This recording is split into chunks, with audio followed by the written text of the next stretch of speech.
एक बहुत पुराने दौर की बात है। एक निहायत शरीफ और नेक नौजवान था जिसका नाम सुल्तान था।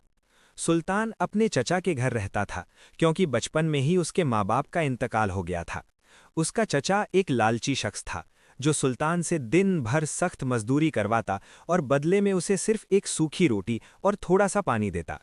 सुल्तान हर जुल्म को खामोशी से सहता और हमेशा अपने रब का शुक्र अदा करता रहता। एक दिन सुल्तान से गलती से चचा का एक पुराना कांच का बर्तन टूट गया। चचा ने गुस्से में आकर सुल्तान को घर से निकाल दिया और सख्ती से कहा कि जब तक तू मेरे लिए सोने की अशर्फियां लेकर नहीं आता, इस घर की दहलीज मत चढ़ना। सुल्तान रोता हुआ शहर से बाहर निकल गया। रात का वक्त था और चारों तरफ सन्नाटा था। उसने एक पुराने कब्रिस्तान के पास एक टूटे हुए मजार के नीचे पनाह ली। भूख और प्यास से उसका बुरा हाल था, लेकिन उसने हिम्मत नहीं हारी और वहां तहज्जुद की नमाज पढ़ने लगा। नमाज के बाद सुल्तान को मजार के एक कोने में मिट्टी से भरा हुआ एक पुराना चिराग मिला।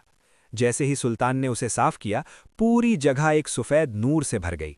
वहां कोई डरावना जिन नहीं, बल्कि एक निहायत खूबसूरत और रूहानी हस्ती नमूदार हुई जिसका नाम जोया था। जोया ने कहा कि सुल्तान, तुम्हारी दुआओं की तड़प ने मुझे यहाँ आने पर मजबूर कर दिया है। मैं इस चिराग की मुहाफिज हूँ। तुमने हर दुख में सब्र किया और किसी को बुरा नहीं कहा, इसलिए अल्लाह ने मुझे तुम्हारी मदद के लिए भेजा है। जोया ने सुल्तान की आजमाइश लेने का फैसला किया। रास्ते में सुल्तान को एक भूखी कुत्ती मिली जिसके बच्चे तड़प रहे थे। सुल्तान ने खुद भूखा रहकर अपने हिस्से की आखिरी रोटी उन्हें खिला दी। फिर उसे एक अंधा मुसाफिर मिला जिसे रास्ता दिखाने वाला कोई नहीं था। सुल्तान ने अपनी मंजिल छोड़कर उसे उसके घर तक पहुंचाया।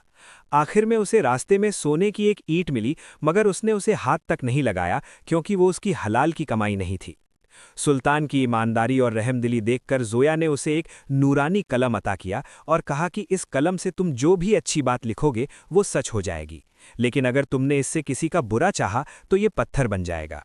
सुल्तान ने उस कलम से लिखा कि हर भूखे को खाना मिले और हर बीमार को शिफा मिले। अचानक पूरे शहर में बरकत नाजिल होने लगी और सुल्तान की नेक नामी चारों तरफ फैल गई। वक्त गुजरा और सुल्तान का चचा और उसके बेटे बिल्कुल गरीब हो चुके थे क्योंकि उन्होंने लोगों का हक मारा था। जब वो सुल्तान के दरबार में भीख मांगने आए तो सुल्तान ने उन्हें पहचान लिया। सुल्तान ने उनसे बदला लेने की बजाय उन्हें माफ करके गले लगाया और अपने महल में रहने की जगह दी। सुल्तान की इस दरिया दिली ने उनके दिलों का महल धो दिया और उन्होंने सच्ची तौबा की। सुल्तान ने अपनी बाकी जिंदगी अल्लाह की इबादत और इंसानियत की खिदमत में गुजार दी।